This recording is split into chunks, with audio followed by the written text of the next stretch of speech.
Good morning students. आज बेटा एक नया टॉपिक के साथ शुरुआत करेंगे, that is chemicals from common salt. Chemicals from common salt से पहले मैं आप लोगों को सजेस्ट करूँगी कि अगर प्रीवियस वीडियो जो है वो एक बार ज़रूर देखें, ताकि आपको पता चले कि कॉमन सॉल्ट होता क्या है, क्या कॉमन सॉल्ट की प्रॉपर्टीज़ होती हैं और कॉमन सॉल्ट के यूजेस क्या क्या होते हैं। अब देखिए बेटा, आज की क्लास को चलिए प्रोसीड करते हैं। आज की क्लास में मैंने क्या बताया आपको, केमिकल्स फ्रॉम कॉमन सॉल्ट, यानी कॉमन सॉल्ट से क्या क्या केमिकल्स जो है वो बन सकते हैं, कैसे वो बनते हैं, और साथ में बेटा ये भी पढ़ेंगे कि उनकी प्रॉपर्टीज़ क्या क्या हैं और उनके बेसिकली यूजेस क्या क्या हैं। सबसे पहला जो केमिकल आता है वो केमिकल आता है बेटा sodium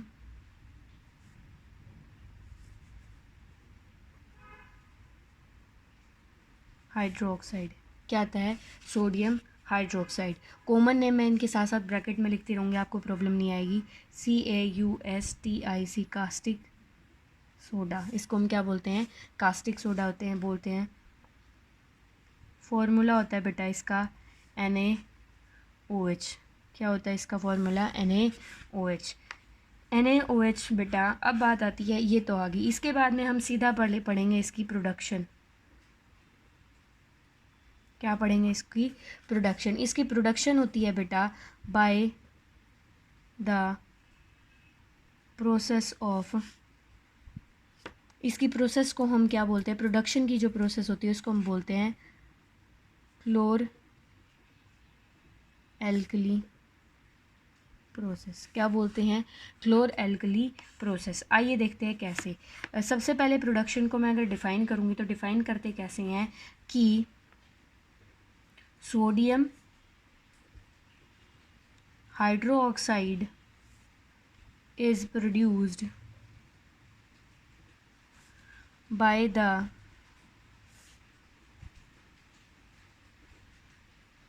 electrolysis of concentrated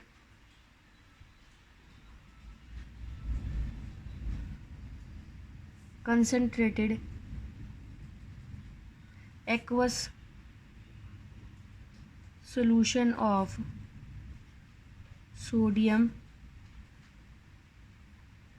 chloride. और बेटा इस सोडियम क्लोराइड को हम जो मतलब कंसनट्रेटेड एक्वस सोल्यूशन जो होता है, aqueous concentrated solution of sodium chloride, इसको हम क्या बोलते हैं? ब्राइन बोलते हैं। क्या बोलते हैं? Bryan.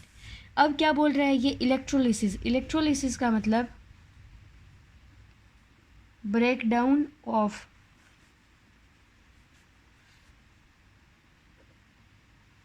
Compound in the presence of electricity. Electrolysis का मतलब क्या है कि जैसे कि ये बोल रहे हैं ना कि sodium hydroxide is produce by the electrolysis of concentrated aqueous solution of sodium chloride. देखिए सोडियम क्लोराइड का एक्वस सोल्यूशन है, यानी वाटर के अंदर डिजॉल्व सोल्यूशन है। अब सोडियम क्लोराइड का इलेक्ट्रिसिटी की प्रेजेंस में जो ब्रेकडाउन होता है उसको हम क्या बोलते हैं? इलेक्ट्रोलिसिस बोलते हैं। तो बोल रहा है कि सोडियम हाइड्रोक्साइड जो है वो जब सोडियम क्लोराइड का इलेक्ट्रोलिसिस की हेल्प से ब्रेकडाउन करते हैं तो उसके साथ क्या बनता है? सोडियम हाइड्रोक्साइड बनता है। आइए देखते हैं पहले इसकी बेटा इक्वेशन की। जनरली इक्वेशन क्या होती है इसकी? इक्वेशन होती है बेटा इसकी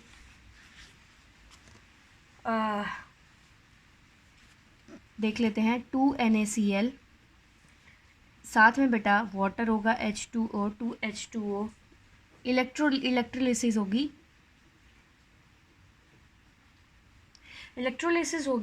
इलेक्ट्रोलिसिस मतलब in the presence of electricity the breakdown takes place. Breakdown जो है वो इलेक्ट्रिसिटी की प्रेजेंस में होगा। तो क्या बनेगा? 2NaOH। क्या बना बेटा? 2NaOH plus Cl2 plus H2। क्या होंगे? ये भी बनेंगे इसमें। तो ये क्या है? NaOH।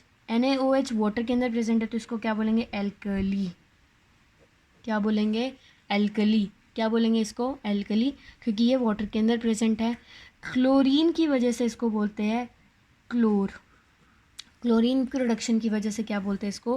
क्लोर। देखिए दोबारा बोल रही हूँ, जब हम NaCl का एक्वस सोल्यूशन यानी वाटर के अंदर प्रेजेंट है उसकी इलेक्ट्रोलिसिस करेंगे तो वाटर के अंदर प्रेजेंट क्या बनेगा, NaOH। वाटर के अंदर NaOH बन रहा है तो इसको हम क्या बोलेंगे, एल्कली बोलते हैं, क्योंकि बताया था when the base is present in the water that it is called as alkali.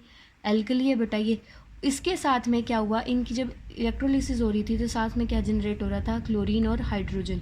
तो क्लोरीन की फॉर्मेशन की वजह से इसको क्लोर एल्कली प्रोसेस बोलते हैं। इसको electrolysis of aqueous solution of sodium chloride. तो इसी वजह से जो प्रोडक्शन होता है सोडियम हाइड्रोक्साइड का वो किससे होता है, क्लोर एल्कली प्रोसेस से होता है। तो आप बता सकते हो कि how electrolysis of concentrated aqueous solution of sodium chloride is called as chlor alkali process. तो बता सकते हो in this process basically when the NaCl plus water is electrolyzed then NaOH is formed as along with this chlorine is formed.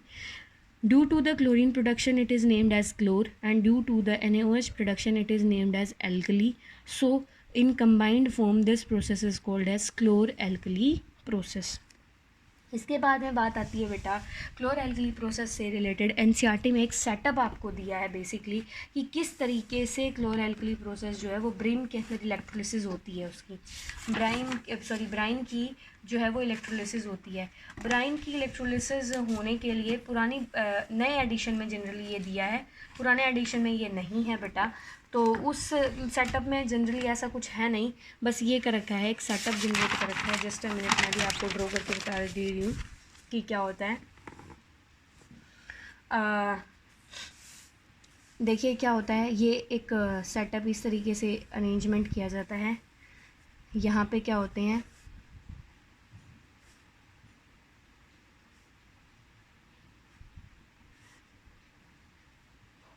ये electrode लगा दी जाती हैं, इसको हम बोलते हैं क्या,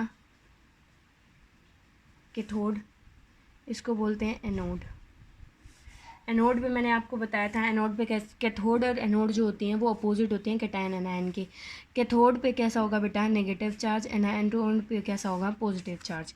उसके बाद में बेटा यहाँ पे क्या फिल होता है, इसके अंदर क्या फिल होता है, NaCl, क्या फॉर्म होता है, NaCl। अब NaCl बेटा ये क्या होगा, यहाँ पे वाटर भी प्रेजेंट है, NaCl प्लस H2।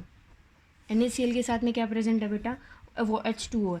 तो क्या होगा, Na टूटेगा, Cl ब्रेक होगा, इधर से H पॉजिटिव टूटेगा और साथ में बेटा OH नेगेटिव ब्रेक होगा। तो इसकी वजह से क्या होगा बेटा, NaOH जो है, NaOH कंबाइन कर जाएगा, क्या बना लेगा, NaOH बना लेगा। ये क्लोरीन है जो बेटा, क्लोरीन जो है वो एनोड पे चली जाएगी, क्लोरीन जो है वो किधर चली जाएगी, एनोड पे चली जाएगी। और ये हाइड्रोजन जो है बेटा ये कहाँ चला जाएगा, कैथोड पे चला जाएगा, H2 फॉर्म कर लेगा। अब दोनों गैसेस हैं, अब दोनों क्या हैं, गैसेस हैं, तो ये क्या हो जाएंगी बेटा, यहाँ से लिबरेट हो जाएंगी। तो उस वजह से अल्टीमेटली सोल्यूशन के अंदर हमें क्या मिल गया, NaOH मिल गया। दोबारा बता रही हूँ, देखिए ये हमारा सेटअप है, इसमें क्या होते हैं, ये बैटरी से अटैच रहता है, किससे अटैच रहता है, ये बैटरी से अटैच रहता है, किससे अटैच रहता है, बैटरी से। देखिए अब इसके अंदर दो चीज़ें प्रेजेंट थी, NaCl प्रेजेंट था, H2 है। NaCl जो है वो Na पॉजिटिव Cl नेगेटिव में टूट गया, H2O जो है वो H पॉजिटिव और OH नेगेटिव में टूट गया। अब क्या होगा, Na पॉजिटिव और OH नेगेटिव जो है ये दोनों बाइंड करके क्या बना लेंगे, NaOH। तो ये तो निकल गए दोनों, बचा क्या, Cl नेगेटिव और H पॉजिटिव। ये कोई ज़रूरी नहीं है बेटा कि Cl का एक ही आयन होगा, अब Cl नेगेटिव बाइंड करके Cl2 बना सकते हैं, H पॉजिटिव मिलके H2 बना सकते हैं। और ये तो ऑब्वियस ही बात है क्योंकि कंसनट्रेटेड सोल्यूशन है NaCl का, तो बहुत सारे क्लोरीन आयन रिलीज़ होंगे और बहुत सारे हाइड्रोजन आयन रिलीज़ होंगे। तो इस वजह से क्लोरीन बाइंड करके क्लोरीन गैस बनाएंगे और हाइड्रोजन बाइंड करके क्या बनाएंगे, हाइड्रोजन गैस बनाएंगे। और इन दो आउटलेट की हेल्प से क्या हो जाएंगे, ये यहाँ से तो ये H2 लिबरेट हो जाएगी, यहाँ से क्या हो जाएगी, Cl2 गैस लिबरेट हो जाएगी और इस सोल्यूशन के अंदर क्या बच जाएगा, NaOH बच जाएगा। ये होता है बेटा जनरली फिनोमिना कि किस तरीके से हम इंडस्ट्रीज़ के अंदर एक्वस सोल्यूशन ऑफ NaOH बनाते हैं। होप सो आपको क्लियर हुआ होगा, यानी एल्कली की फॉर्मेशन होती है। इसी वजह से इसको हम क्या बोलते हैं, क्लोर एल्कली प्रोसेस, क्योंकि due to the production of chlorine along with alkali, इसको हम क्या बोलते हैं, एल्कली। एल्कली क्या होता है, बेस इन वाटर। वाटर के अंदर अगर बेस को हम ऐड कर दिया जाए, कर दें, तो उसको क्या बोलते हैं, हम एल्कली बोलते हैं। होप सो आपको ये बात क्लियर हुई होगी। इसके बाद में बात करते हैं बेटा इसके यूजेस की। मैंने आपको पिछली क्लास में ये ब्रीफ किया था कि इस क्लास के अंदर आपको सिर्फ और सिर्फ क्या पढ़ना है, common name, chemical formula, formation and uses generally. बस इससे ज़्यादा डिटेल में हम किसी भी सोल्ट को स्टडी नहीं करेंगे, और वो भी बहुत कुछ इंपॉर्टेंट सोल्ट्स ही हैं, ज़्यादा सोल्ट्स नहीं बताऊंगी। ऐसे तो ढेरों सोल्ट्स हैं, लेकिन कुछ इकोनॉमिकली वैल्यूएबल जो सोल्ट्स हैं, जो हमारी एवरीडे में यूज़ होते हैं, सिर्फ उन्हीं की बात करेंगे। आइए इसके बाद में बात करते हैं बेटा यूजेस की। सबसे पहले यूजेस इसके हमें 3 पढ़ने पड़ेंगे, क्योंकि इसमें 3 चीज़ें बन रही हैं, एक NaOH बन रहा है, एक क्लोरीन बन रहा है, और एक H2 गैस बन रही है। तो हमें तीनों के अलग अलग लेवल में यूजेस पढ़ने होंगे। सबसे पहले हम सोडियम हाइड्रोक्साइड के पढ़ते हैं कि सोडियम हाइड्रोक्साइड के बेसिकली यूजेस क्या क्या होंगे। पहला, help in manufacturing of soap and detergent. ये बात आपको भी पता है कि सोप और डिटर्जेंट्स की मैन्युफैक्चरिंग के लिए कास्टिक सोडा यूज़ होता है। आपको पता है कि सोप के अंदर क्या होता है, कास्टिक सोडा होता है। तो इस वजह से सोडियम हाइड्रोक्साइड जो है वो सोप और डिटर्जेंट की मैन्युफैक्चरिंग में हेल्प करते हैं। साथ में बेटा कुछ in manufacturing of artificial textile fibres.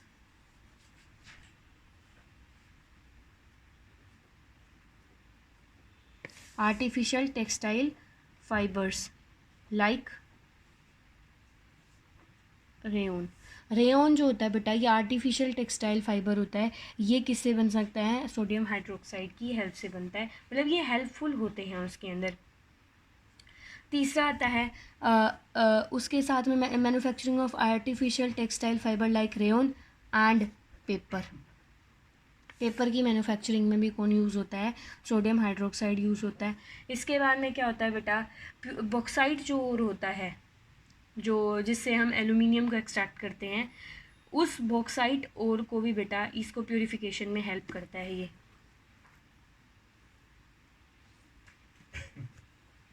It helps in purification of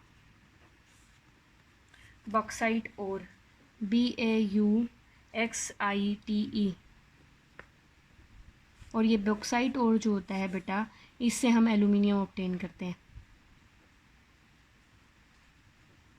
from which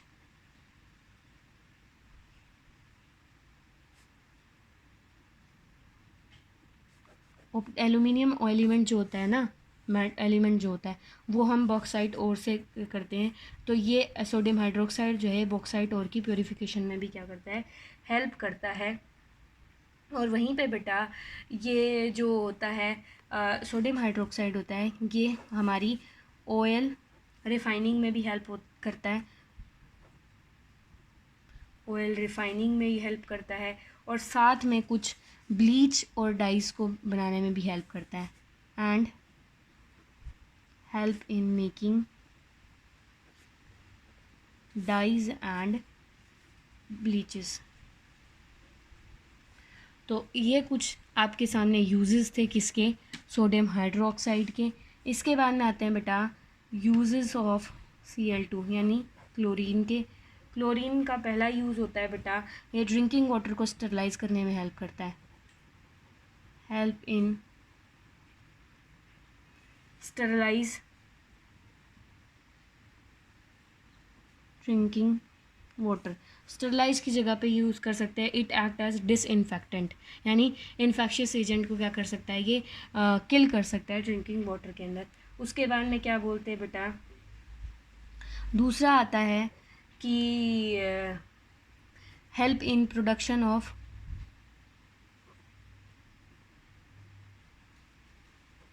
bleaching powder,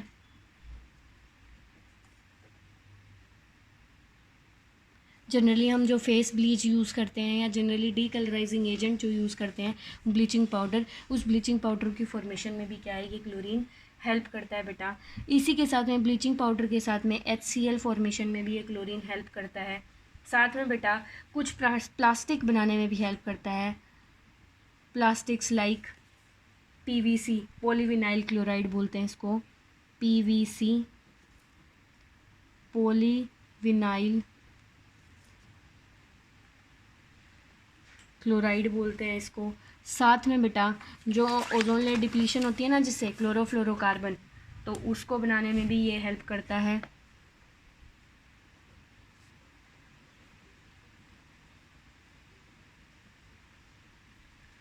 CFCs बोलते हैं इनको।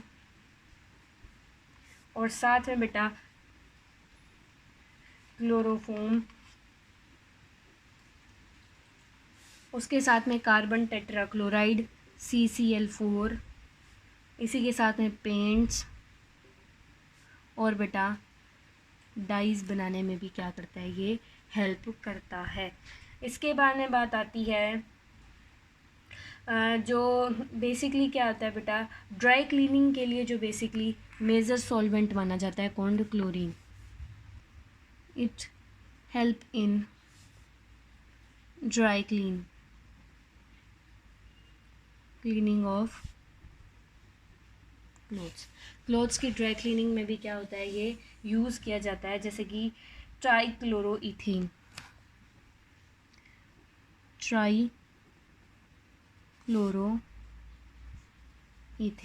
ट्राईक्लोरोइथेन की फॉर्म में क्या होता है बेटा, ये ड्राई क्लीनिंग में भी क्या होता है, ये हेल्पफुल होता है। इसके बाद में बात करते हैं यूजेस ऑफ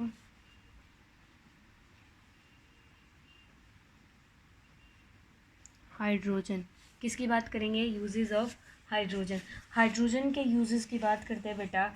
ये हमारे को वैसे बेसिकली हाइड्रोजनेशन में हेल्प करता है। जैसे कि हम बात करते हैं, जैसे कि जो हमारे ऑयल्स होते हैं, ऑयल्स को घी में कन्वर्ट करने में हेल्प करता है। It helps in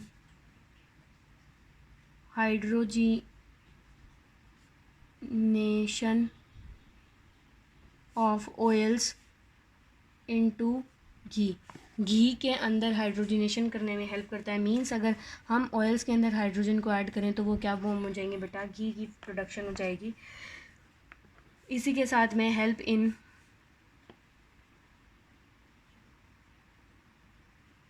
production of HCl की प्रोडक्शन में हेल्प करता है बेटा। साथ में क्या होता है, ये फर्टिलाइज़र बनाने में भी हेल्प करता है। साथ में बेटा मीथेनॉल बनाने में भी हाइड्रोजन हेल्पफुल होता है, जिसको हम फ्यूल की तरह यूज़ करते हैं। और बेटा लिक्विड नाइट्रोजन जो होती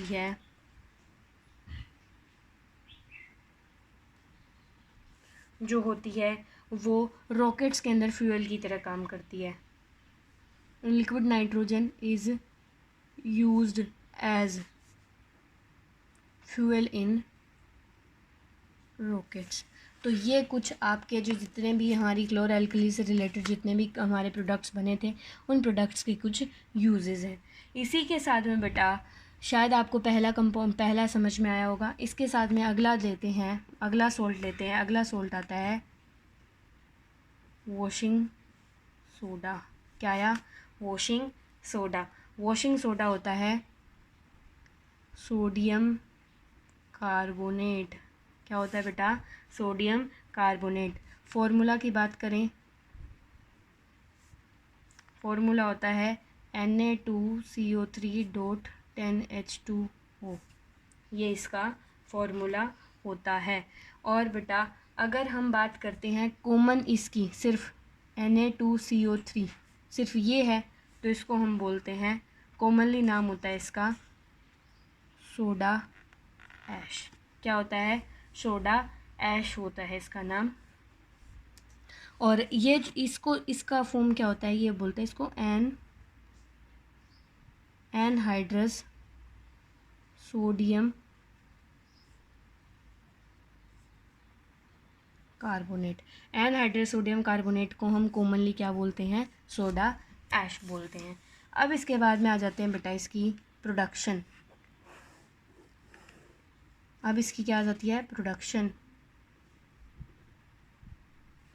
प्रोडक्शन यानी कि कैसे बनता है।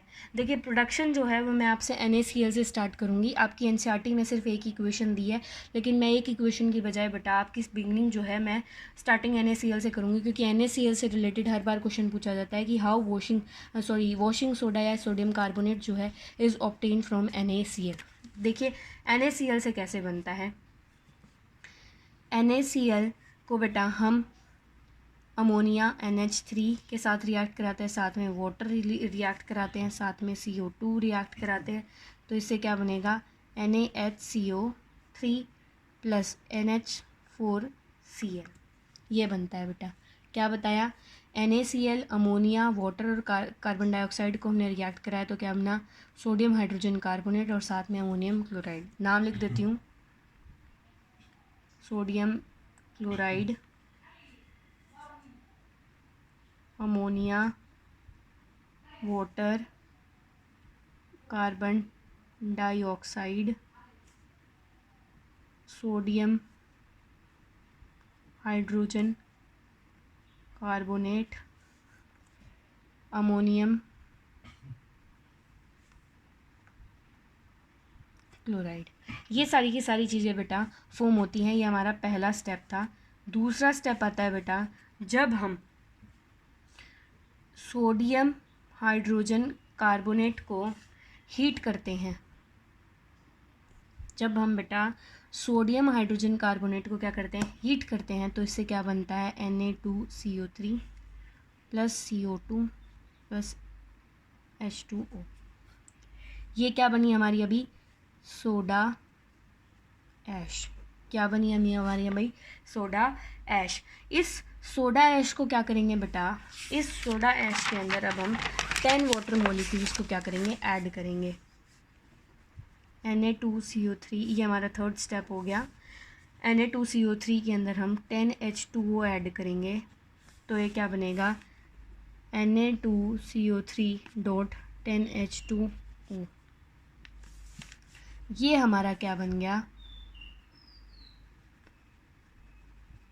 Washing soda. और इससे रिलेटेड क्वेश्चन जो है बेटा ये जनरली पूछा जाता है।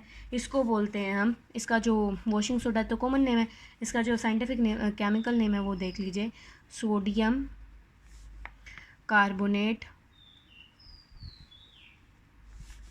डेकाहाइड्रेट। बहुत बार पूछता है कि वॉशिंग सोडा के मॉलिक्यूल का फॉर्मूला भी लिखिए और साथ में उसका केमिकल नेम भी लिखिए, तो इससे रिलेटेड आपका क्वेश्चन जो है वो इजीली बेटा यहाँ पे सॉल्व हो जाएगा। अब इसके बाद में बात करते हैं कि यूजेस क्या क्या होंगे। क्या आ गया? सोडियम कार्बोनेट के uses of sodium carbonate. Sodium carbonate के यूजेस क्या क्या होंगे बेटा? सोडियम कार्बोनेट का पहला यूज़ होगा क्लीनिंग एजेंट की तरह यूज़ करते हैं। It is used as cleaning agent. Cleaning agent किस तरीके से यूज़ करते हैं? For washing clothes.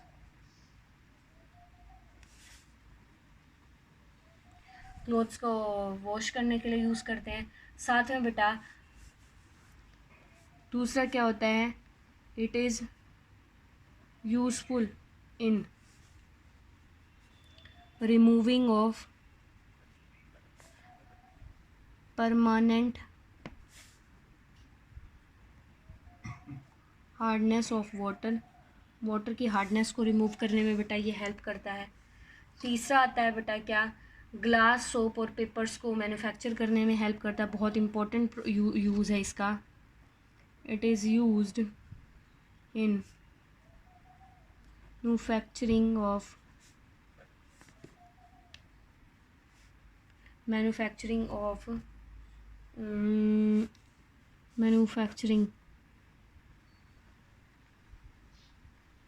Manufacturing of glass, paper और बेटा सोप। बनाने में हेल्प करता है। इसमें आता है बेटा बोरेक्स बनाने में भी हेल्प करता है।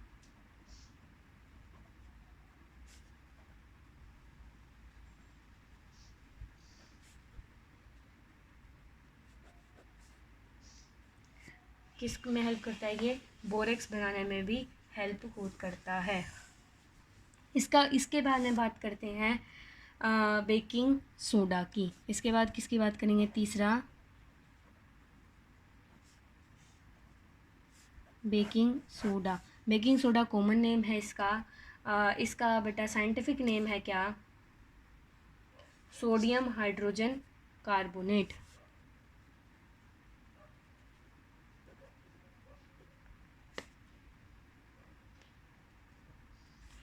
इसको क्या बोलते हैं हम? सोडियम हाइड्रोजन कार्बोनेट बोलते हैं साइंटिफिकली। फॉर्मूला की बात करूं, NaHCO3। फॉर्मूला क्या होगा इसका? NaHCO3 होगा बेटा। अब बात कर लेते हैं इसकी प्रोडक्शन की। प्रोडक्शन कहो या फॉर्मेशन कहो। फॉर्मेशन की बात करें तो क्या बेटा? NaCl when ammonia plus water plus CO2 ये सब मिलेंगे तो क्या बनाएंगे बेटा? NaHCO3 plus H2O। और यही हमें क्या करना था? बनाना था। तो इस तरीके से हम बेकिंग सोडा की फॉर्मेशन पढ़ते हैं कि बेसिकली बेकिंग सोडा जो होता है वो कैसे बनता है। अब बेटा बेकिंग सोडा की बहुत इम्पोर्टेंट वो इम्पोर्टेंस है, बहुत ज़्यादा इम्पोर्टेंस है कि बेकिंग सोडा को हम किस तरीके से यूज़ करते हैं। बेकिंग सोडा को हम सबसे पहले तो किचन में यूज़ करते हैं। Uses of baking soda. Baking soda को यूज़ करने के लिए बेटा हम क्या करते हैं? एक तो आता है it makes cooking faster, cooking को फास्टर कर देता है। दूसरा बेटा for making crispy pakoras.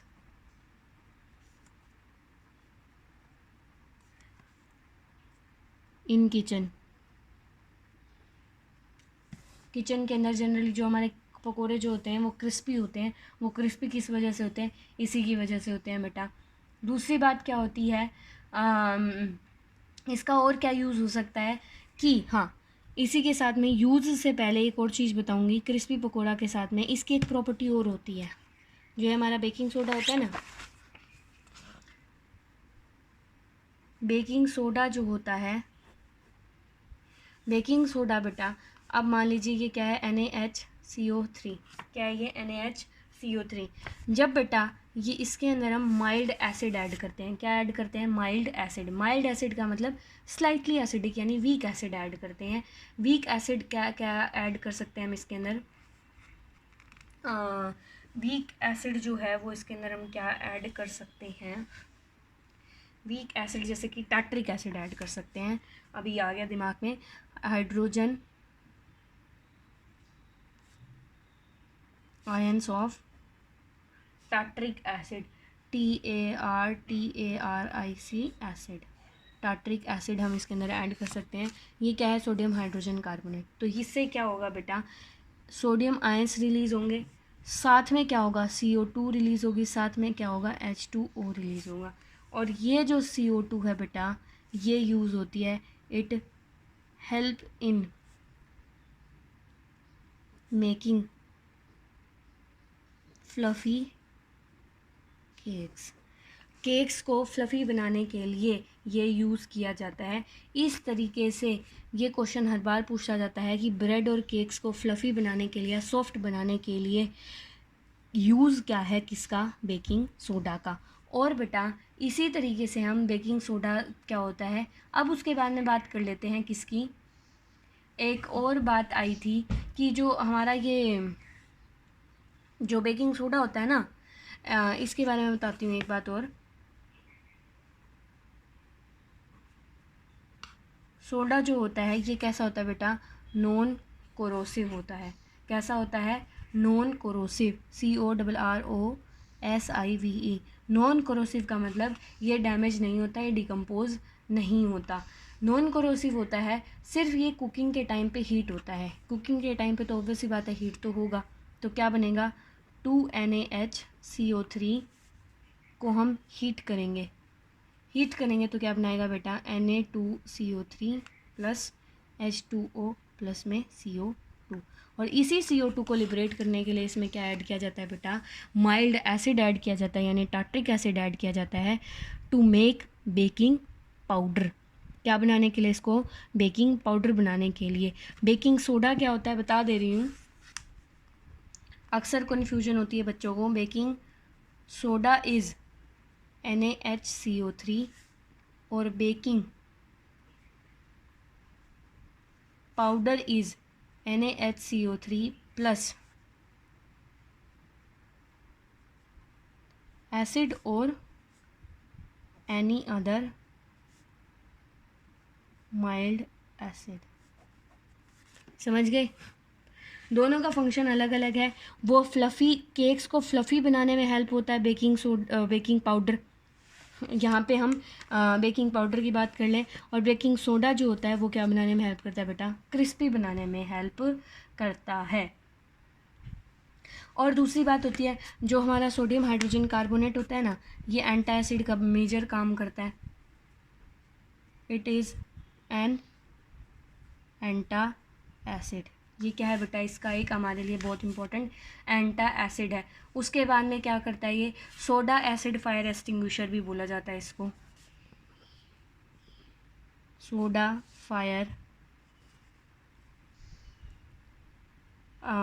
Acid fire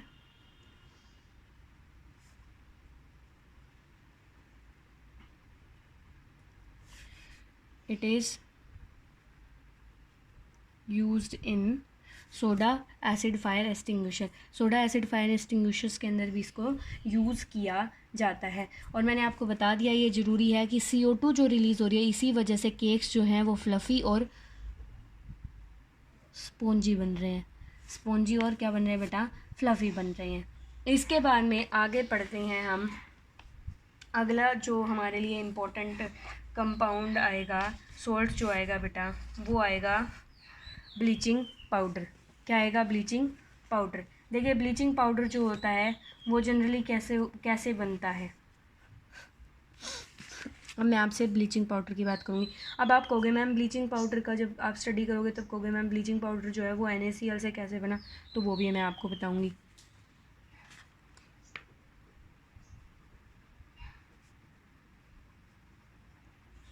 bleaching powder जो है बेटा, हमारा 4th वन है।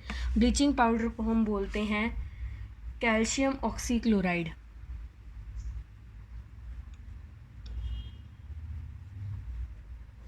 क्या बोलते हैं? Calcium oxychloride. इसके फॉर्मूला की बात करते हैं। फॉर्मूला की बात करूँ तो होता है CaOCl2।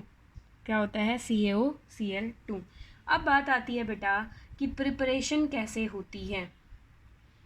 प्रिपरेशन जो होती है वो होती है बेटा, इसको हम बोलते हैं क्लोराइड ऑफ लाइम। इसका दूसरा नाम एक और होता है CHLORIDE, क्लोराइड ऑफ लाइम। क्योंकि लाइम वाटर होता है ना CaO, क्लोराइड ऑफ लाइम। तो उसको क्या बोलते हैं? नहीं, लाइम वाटर तो CaOH होल ट्वाइस होता है, लेकिन ऑक्सीजन यहाँ वाटर के साथ ही रिएक्ट करेगा ऑब्वियस सी बात, तो इसकी वजह से इसको हम क्या बोलते हैं? क्लोराइड ऑफ लाइम बोलते हैं। आइए इसकी प्रोडक्शन देख लेते हैं पहले। देखिए जो हमारी क्लोरएल्कली प्रोसेस थी, देखिए NaOH plus NaCl plus H2O give rise to क्या बना रहा था? NaOH plus Cl2 plus H2। ये जो Cl2 है बेटा, इस Cl2 को हम यूज़ करेंगे किसकी? ब्लीचिंग पाउडर की प्रोडक्शन में। अब ब्लीचिंग पाउडर की प्रोडक्शन में कैसे? देखिए CaOH होल ट्वाइस, इसको बोलते हैं हम कैल्शियम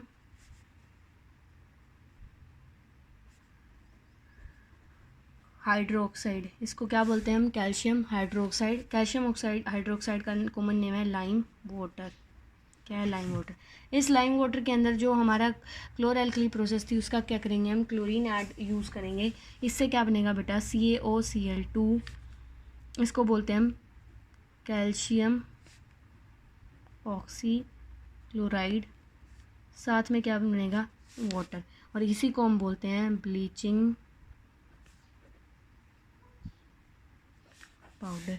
इसी को हम क्या बोलते हैं, ब्लीचिंग पाउडर बोलते हैं। तो इस तरीके से क्या होता है, ब्लीचिंग पाउडर जो होता है वो फॉर्म होता है। इसके साथ में बेटा ब्लीचिंग पाउडर की कुछ एक मैं बता दे रही हूँ आपको, कुछ प्रॉपर्टीज़ बता देती हूँ कि ब्लीचिंग पाउडर जो होता है वो क्या क्या होता है। सबसे पहले प्रॉपर्टीज़ में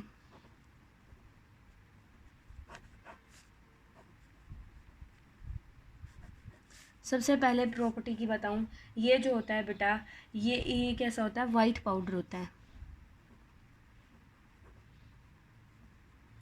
white powder with chlorine smell. Chlorine की बहुत ज़्यादा स्ट्रॉन्ग स्मेल आती है ब्लीचिंग पाउडर के अंदर अगर हम देखते हैं तो। दूसरा आता है बेटा, it is soluble in cold water, ये ठंडे पानी में डिज़ोल्व हो सकता है। It is soluble in cold water. उसके बाद में क्या होता है बेटा कि जनरली ब्लीचिंग पाउडर जो होते हैं वो डाइल्यूट एसिड्स के साथ में रिएक्ट करके क्लोरीन रिलीज़ करते हैं। देखिए क्या बोला रहा है ये, bleaching powder when react with dilute acids to produce chlorine का प्रोडक्शन करेंगे। फॉर एग्जांपल CaOCl2, ये क्या है, हमारा ब्लीचिंग पाउडर है। माइल्ड या डाइल्यूट CuSO4 है, तो क्या बनाएगा, CaSO4, साथ में Cl2 रिलीज़ करेगा बेटा, और साथ में क्या रिलीज़ करेगा, वाटर। तो ये प्रॉपर्टी जो है ये बेसिकली देखी जाती है। और बेसिक ब्लीचिंग एजेंट जो होता है वो क्या होता है कि ब्लीचिंग एजेंट जो बेसिकली ब्लीचिंग पाउडर के अंदर प्रेजेंट होता है वो कौन होती है, क्लोरीन। बेसिक ब्लीचिंग एजेंट कौन होता है, क्लोरीन होती है।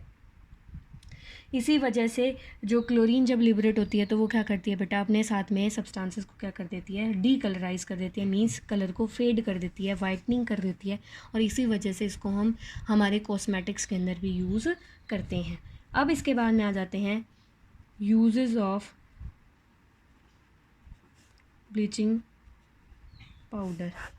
यूजेस ऑफ ब्लीचिंग पाउडर में अगर मैं बात करूं बेटा, इसको हम बेसिकली यूज़ करते हैं for the bleaching of cotton and linen textile industry. ये हमारी इंडस्ट्रीज़ के अंदर यूज़ होता है। इन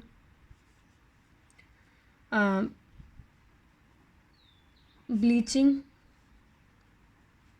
कॉटन एंड लीनन, किसके लिए यूज़ करते हैं बेटा, in the bleaching of cotton and linen in the textile industries. Means in cotton clothes को या लिनन क्लोथ्स को क्या है, हम इनको डीकलराइज करने में क्या करते हैं, हेल्प करते हैं। इन the bleaching of woody pulp,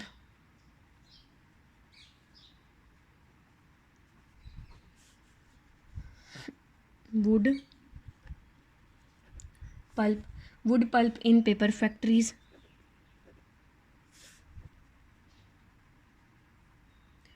इसके बाद में आता है बेटा in the bleaching of washed cloth in laundry. Laundry के अंदर भी कभी कभी मान लो कोई स्टेन लग जाता है, उस स्टेन को रिमूव करने के लिए भी हम क्या करते हैं, ब्लीचिंग पाउडर यूज़ करते हैं for bleaching washed clothes in laundry. दूसरा यूज़ क्या होता है बेटा, it is an oxidising agent, act as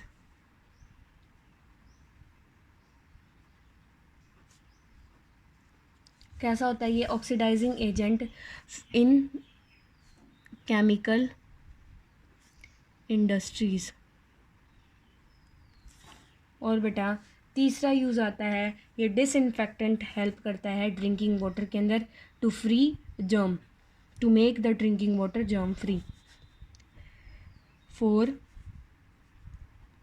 disinfecting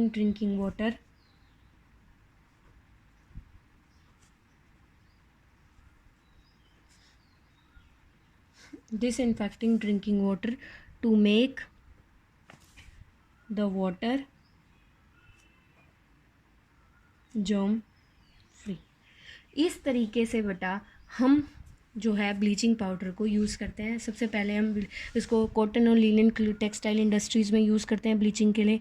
दूसरा पेपर इंडस्ट्रीज़ के या पेपर फैक्ट्रीज़ के अंदर जो वुड का पल्प होता है उसको साफ़ करने के लिए यूज़ करते हैं। और बेटा तीसरा क्या आता है, for the bleaching of washed clothes in laundry के अंदर भी हम वॉश्ड क्लोथ्स को साफ़ करने के लिए यूज़ करते हैं। दूसरा क्या होता है, केमिकल इंडस्ट्रीज़ के अंदर बहुत सारी जगह पे इसको ऑक्सीडाइजिंग एजेंट की तरह यूज़ किया जाता है। और बेटा इसमें क्लोरीन प्रेजेंट है तो इसको हम डिसइंफेक्शन की तरह भी काम कर सकते हैं, कि डिसइंफेक्टेंट की तरह काम करे, जिसकी वजह से ड्रिंकिंग वाटर के अंदर कोई भी जर्म है तो उस जर्म को वो क्लीन कर दे या किल कर दे।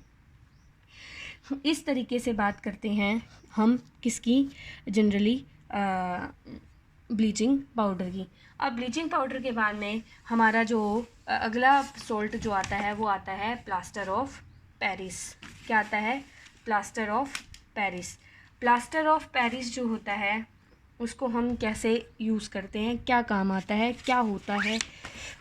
जनरली इसका नाम बड़ा अच्छा सा है, सुंदर सा नाम है, दैट इज़ प्लास्टर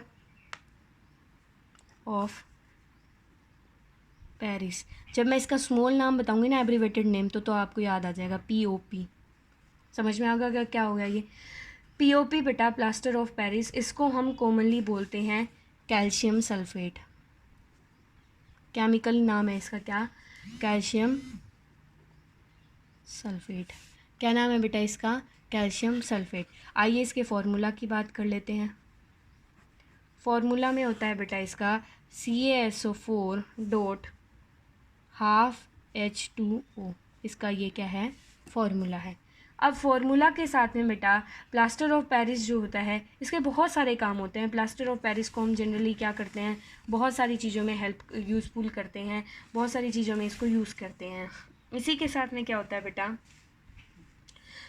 जो हमारा ये है प्लास्टर ऑफ पेरिस है, इस प्लास्टर ऑफ पेरिस को हम कैसे ऑब्टेन करते हैं। सबसे पहले हम यही देखेंगे कि प्लास्टर ऑफ पेरिस को ऑब्टेन कैसे करते हैं, यानी प्रिपरेशन।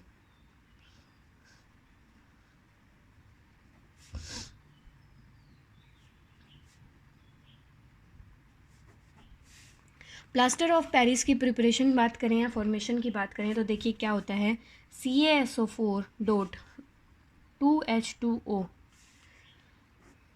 इसको बोलते हैं बेटा हम कैल्शियम सल्फेट डाईहाइड्रेट। डाईहाइड्रेट भी बोल सकते हैं, या फिर इसका कॉमन नेम है वो क्या है, जिप्सम।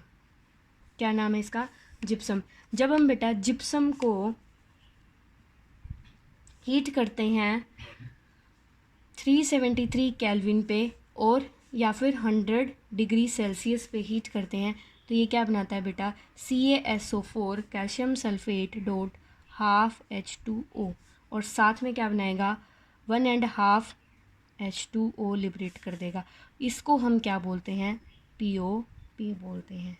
क्या बोलते हैं, POP बोलते हैं। इस POP को हम जनरली बेटा इस POP को बनाने के लिए क्या क्या करते हैं, जिप्सम को 373 यानी हाई टेम्परेचर पे 100 डिग्री सेल्सियस पे क्या करते हैं, इसको हीट करते हैं, जिसकी वजह से क्या होता है, ये POP फॉर्म होती है। इसको बोलते हैं कैल्शियम सल्फेट हेमी हाइड्रेट। क्या बोलते हैं, कैल्शियम सल्फेट हेमी हाइड्रेट। इसके बाद में बात करती हूँ कि जनरली ये बात पूछी जाती है जो कि एक क्वेश्चन यहाँ पे पूछा जाता है कि why the POP is to be stored in airtight container. ये क्या है बेटा, ये जिप्सम जो होता है ये सॉलिड हार्ड होता है। कैसा होता है? सॉलिड और हार्ड। और ये कैसा होता है? पाउडर, पाउडर की फॉर्म में हो जाता है। तो ये क्या कह रहा है कि पीओपी को हमें हमेशा एयर टाइट कंटेनर के अंदर स्टोर करके क्यों रखना चाहिए? Because when POP comes in the contact of air, तो the air contain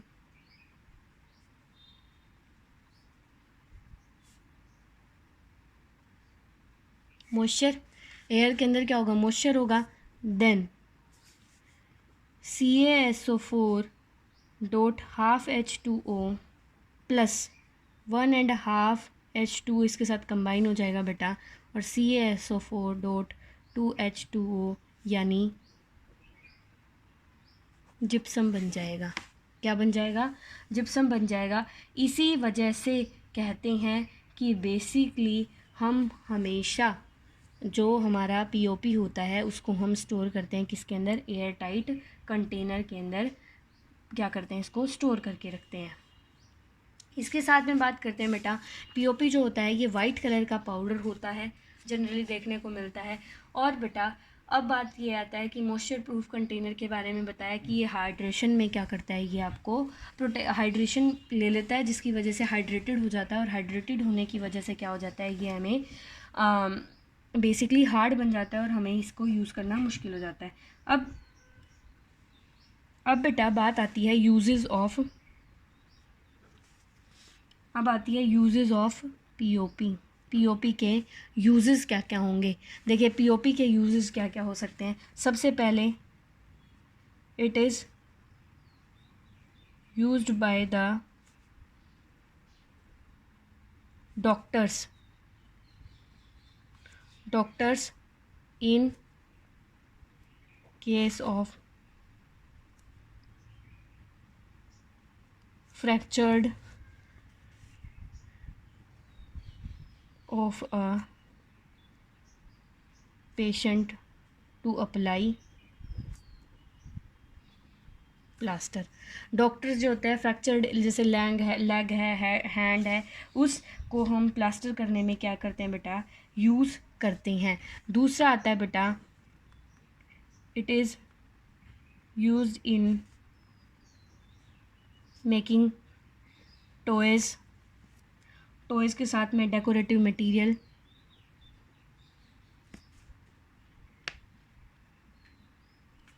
decorative materials के साथ साथ में क्या हो सकते हैं? चीप ऑर्नामेंट्स माने कि साज सजाने वाली जो चीज़ें होती हैं उनके अंदर यूज़ करते हैं।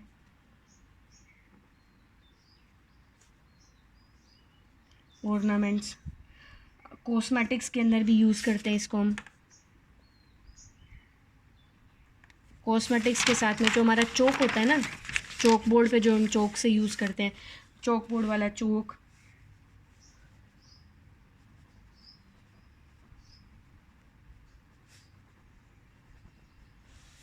और बेटा ETC और भी बहुत चीज़ों में हेल्पफुल होता है। उसके बाद में क्या होता है बेटा, जो प्लास्टर ऑफ पेरिस होता है ये फायर प्रूफ मटेरियल बनाने में भी हेल्प करता है। It is used in making fire proof materials. Fire proof materials यानी प्लास्टर ऑफ पेरिस जो होता है ये फायर को कैच नहीं करता है, इस वजह से इससे हम फायर प्रूफ मटीरियल्स क्या कर सकते हैं? बना सकते हैं। और लास्ट आता है बेटा, it is used in gap filling.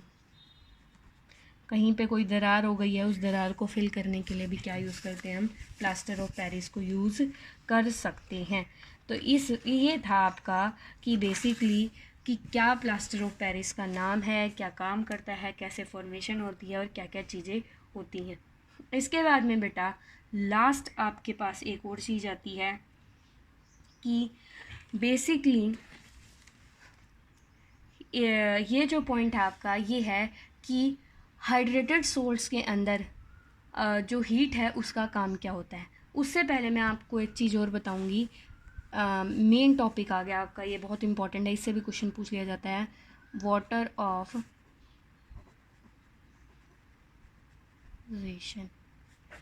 Water of crystallisation, देखिए वाटर ऑफ क्रिस्टलाइजेशन में जैसे कि अपन ने पढ़ा था ना, वाटर ऑफ क्रिस्टलाइजेशन में CuSO4.5H2O ये था, और दूसरा था क्या, Na2CO3.10H2O।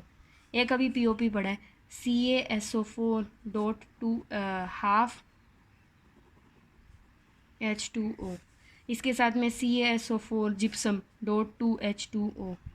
इसके साथ में आता है बेटा FeSO4.7H2O। हालांकि ये हमने इसमें पढ़ा नहीं है, लेकिन वैसे बेसिकली इसके साथ अटैच होता है।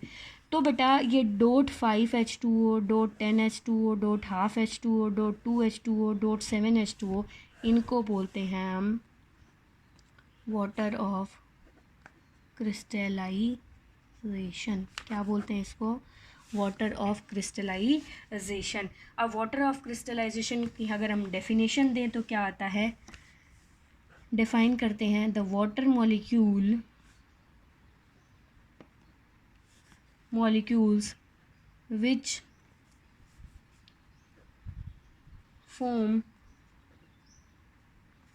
part of the structure of crystal of a salt are called water of crystallisation. इस तरीके से हम बेटा वाटर ऑफ क्रिस्टलाइजेशन को क्या कर सकते हैं, डिफ़ाइन कर सकते हैं। और वाटर ऑफ क्रिस्टलाइजेशन जो होता है ये बेसिकली क्रिस्टल्स को शेप और कलर इम्पार्ट करने में हेल्प करता है। This water of crystallisation help in giving shape and